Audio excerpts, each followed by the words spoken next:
Em mais um passo pela democratização dos meios de comunicação, a organização Repórteres Sem Fronteiras e o coletivo Intervozes lançaram no Rio de Janeiro a versão brasileira do Media Ownership Monitor, um levantamento para mapear quem são os proprietários da mídia no país.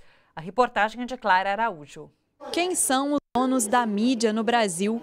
Uma pergunta que ajuda a pensar a luta por direitos no país. É fundamental a gente ter um levantamento de dados disponível para toda a população com fácil acesso sobre quem são os donos da mídia, né? Quem controla a mídia, que é a pergunta que essa pesquisa quer responder.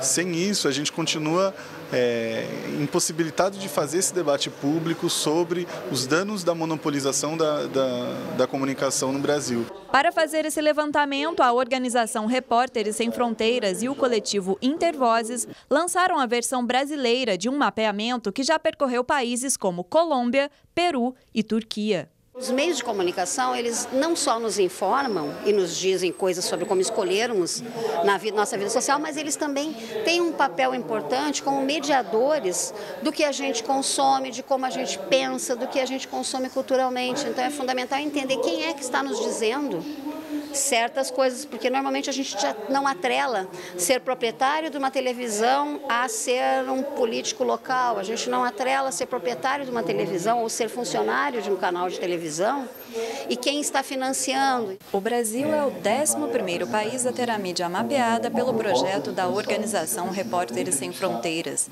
Mas aqui o levantamento se dará de forma inédita, analisando de forma regional quem são os donos da imprensa no país. Já tem aqui uma questão que diferencia o Brasil dos outros projetos avaliados, dos outros países avaliados, que é a questão da diversidade regional na mídia brasileira, né? Das dinâmicas de consumo de mídia e de propriedade, mas também o Brasil é um dos mais concentrados mercados de mídia entre todos os estudados. Isso também traz a importância do assunto. O levantamento tem ainda outro fator importante: trazer de volta o debate sobre a democratização da mídia no Brasil. Não há democratização da sociedade sem democratização da mídia. Uma coisa está estreitamente atrelada à outra. E para democratizar a sociedade, a gente precisa primeiro conhecer a mídia que temos para poder discutir como vamos democratizá-la. A gente não consegue discutir uma cidade mais democrática porque não é essa agenda desses agentes midiáticos. A gente não consegue discutir saúde, uma saúde para todos, por exemplo, direito à saúde, porque a gente não tem uma diversidade de posições efetivamente circulando.